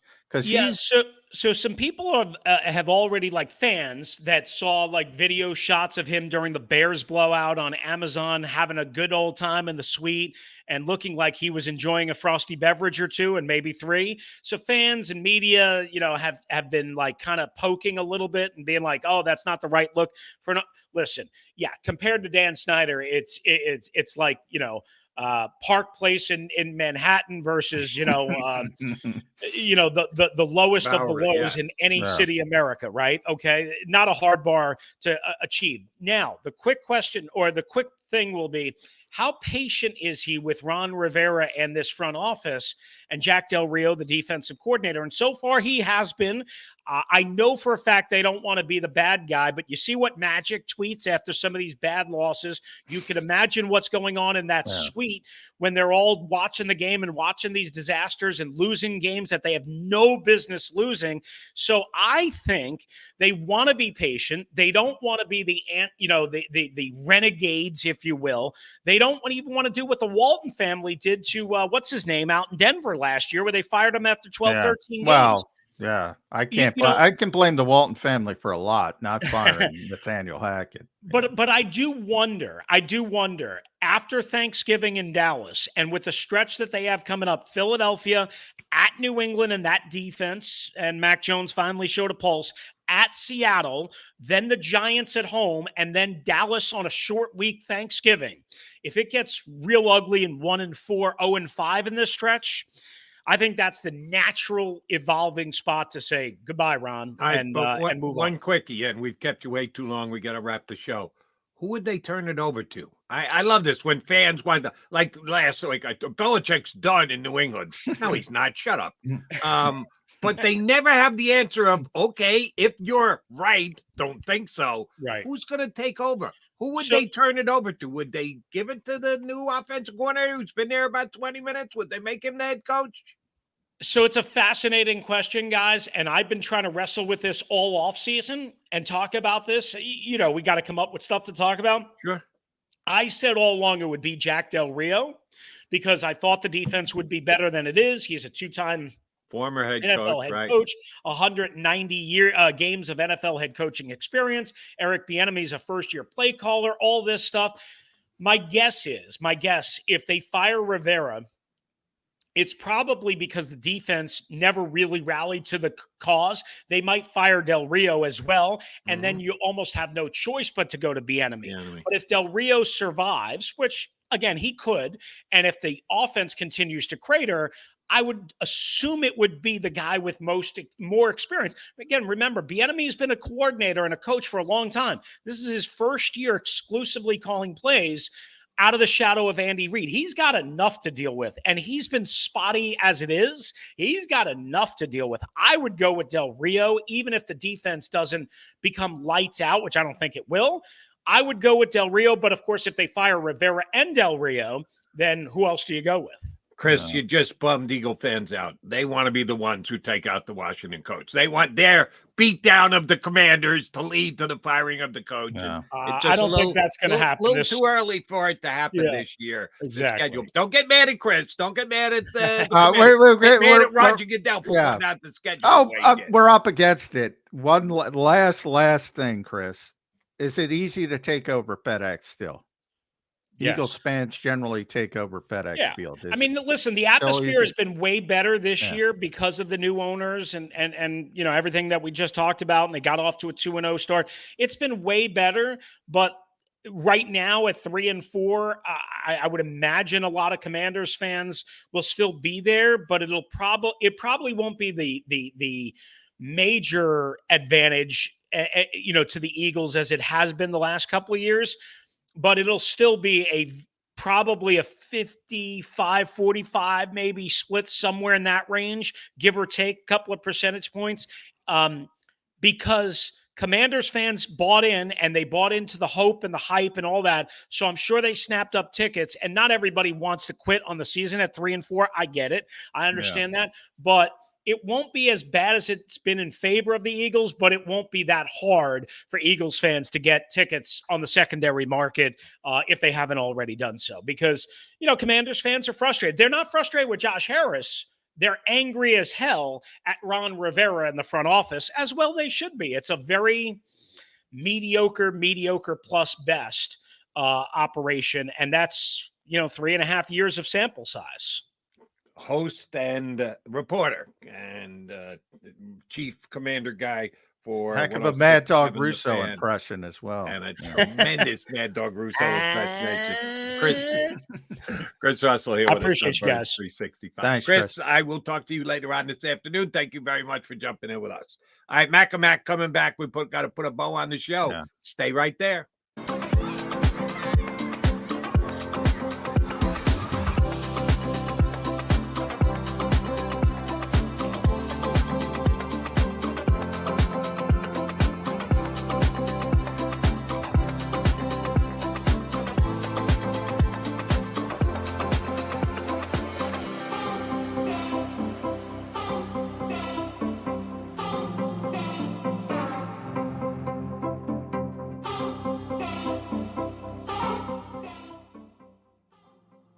If you own a company and you're not producing a podcast, you're missing out. The public consumes messaging when they're ready. Join the professional podcast network of companies and let JAKIB Media Partners put you in the podcast arena. Come to our professional studio, or we'll come to your place of business and professionally produce your company podcast. Call JAKIB Media right now at 267-261-3428. 267-261-3428.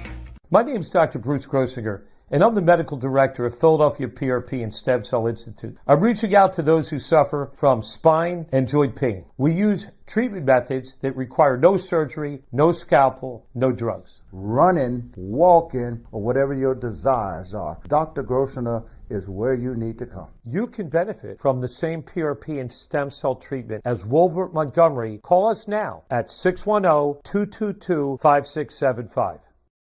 We're here to show you a better way to spend your state income taxes and get the money to where it's needed to most to the thousands of qualified kids. What we like about Blocks is they really know where the need is. This program ensures that their dollars come 100% into these kids for their tuition assistance. If you are able, Blocks makes the EITC piece go very quickly and very smoothly. Turn your PA state tax liability into need-based scholarships and receive a 90% tax credit.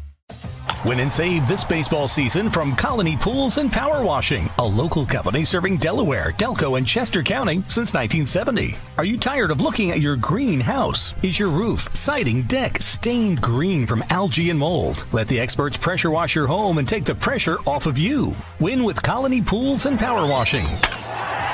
Call them now at 302-762-2250. That's 302-762-2250.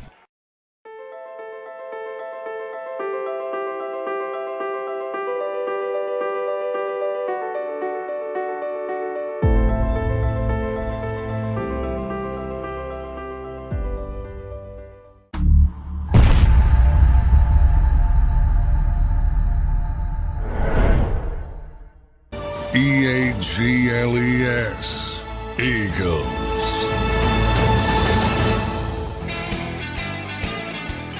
All right, we ran a little long with Chris Russell. That's because he's A, good on the air, and B, a good dude. So we're running out of time here. What do you got today, Johnny Mac? Full-fledged practice. One of those intense practices that Coach Sirianni was talking about 2 weeks ago. Full-fledged practice. So get to see Jalen. See if he's wearing the knee brace. Try to decipher that. Read Blankenship. Don't expect to see Bradley Roby, but pretty healthy compared to what they have been. Yeah, and Milton Williams back into the fray as well. But they've been phenomenal on the defensive line, and they're going to the tune of 8 sacks against the Commanders. Remember, tomorrow we got who's joining us tomorrow?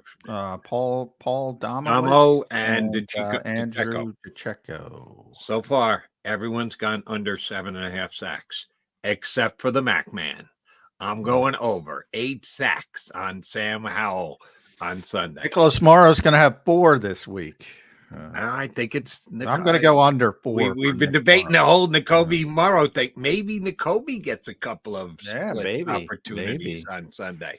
They did blitz more against Sam Howell the first time than they typically do. But one thing I will guarantee is they will not blitz as much as Wink Martindale did. Yeah, no, that's Wink for you. He loves the blitz. All right, Mac and Mac guys, I'm here tomorrow. You in, McMullen? Yeah, hour 1, Bill Colarulo. Hour 2 for you, Jody, because I got to go down to Friday is your out of Dodge day. All right, cool. We will be back tomorrow, Mac and Mac and Bill in hour number 2 in 2 and 2. You've been listening to Birds 365, the destination for the passionate Eagles football fan who bleeds green. If it's Eagles football, we're talking about it. Debate inside the locker room and guests that are some of the greatest football minds from around the region. We hope you enjoyed the show. We know we had a blast. Make sure to like, comment, and subscribe, and we'll be back soon. But in the meantime, hook up with us on social media at JAKIB Sports. See you next time on Birds 365.